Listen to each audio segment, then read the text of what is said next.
मगध में एक ऐसा राजा था जिसे मारना असंभव माना जाता था, जिसके सामने महाबली भीम भी थक गया था, जिसके शरीर पर वार होते थे लेकिन वो हर बार फिर खड़ा हो जाता था। पूरा आर्यवर्त कांपता था। लोग कहते थे ये आदमी नहीं, कोई अभिशाप है। उसका नाम था जरासंध।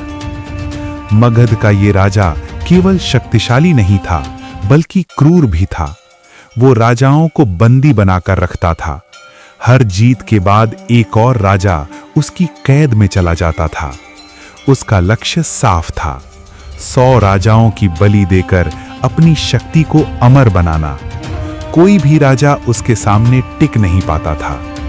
लेकिन जरासंध की असली कहानी उसके जन्म से शुरू होती है। राजा बृहद्रथ की 2 रानियां थीं। संतान न होने से राजा दुखी था। एक ऋषि ने उन्हें दिव्य फल दिया। दोनों रानियों ने आधा आधा फल खा लिया। जो हुआ वो किसी ने नहीं सोचा था। एक नहीं बल्कि 2 आधे शरीर पैदा हुए। डर से कांपती रानियों ने उन्हें जंगल में फेंक दिया। सबने समझ लिया कि ये अंत है, लेकिन जंगल में एक भयावह शक्ति थी, एक राक्षसी जिसका नाम था जरा। उसने उन दोनों टुकड़ों को देखा। जरा ने उन टुकड़ों को उठाया, किसी अदृश्य शक्ति से उन्हें जोड़ दिया। अचानक वो शरीर जीवित हो उठा। एक ऐसा बालक जन्मा जो जोड़ से बना था। यहीं से उसका नाम पड़ा जरासंध, और यहीं से उसकी मृत्यु का रहस्य भी बन गया। समय बीतता गया। जरासंध बड़ा हुआ। उसकी ताकत सामान्य मनुष्य से कई गुना अधिक थी। वो युद्ध में अजेय था। उसने वर्षों तक तपस्या की और ब्रह्मा से वरदान प्राप्त किया। वरदान ये था कि उसे कोई मार नहीं सकेगा जब तक उसके शरीर के 2 भाग अलग दिशा में न फाड़े जाएं।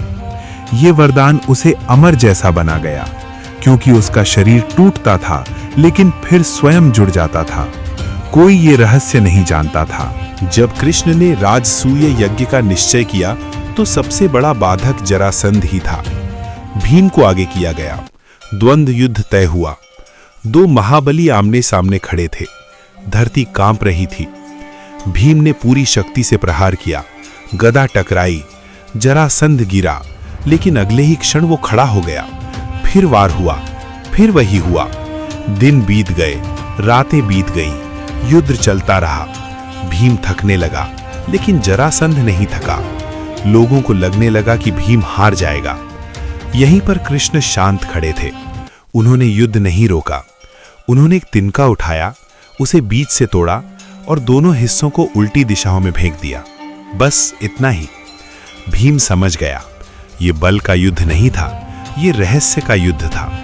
अगले ही क्षण भीम ने पूरी ताकत से जरासंध को पकड़ा, उसके शरीर को बीच से फाड़ दिया और दोनों हिस्सों को अलग दिशा में फेंक दिया। इस बार शरीर नहीं जुड़ा, वरदान टूट चुका था। अजेय राजा धरती पर गिर पड़ा। मगध का अंत हो गया और इतिहास बदल गया। महाभारत हमें ये सिखाता है कि केवल शक्ति ही सब कुछ नहीं होती। अहंकार सबसे बड़ी कमजोरी बन जाता है और बुद्धि सबसे बड़ा हथियार होती है। जरासंध बल से अजेय था, लेकिन कृष्ण की बुद्धि से हार गया। अब सोचिए, अगर ये रहस्य सामने ना आता तो क्या महाभारत संभव होता? क्या धर्म जीत पाता? यही कारण है कि ये कहानी केवल युद्ध नहीं है बल्कि चेतावनी है। आने वाली उसे पीढ़ी के लिए जो महाभारत से ये सीख ले कि ताकत कितनी भी शक्तिशाली क्यों ना हो, अधर्म के रास्ते पर जाकर उसका सर्वनाश ही होगा। अगर आपको ये वीडियो अच्छी लगी है तो वीडियो को लाइक करें और चैनल को भी सब्सक्राइब करें, क्योंकि हम आपके लिए ऐसी ही कहानी लेकर आते रहेंगे।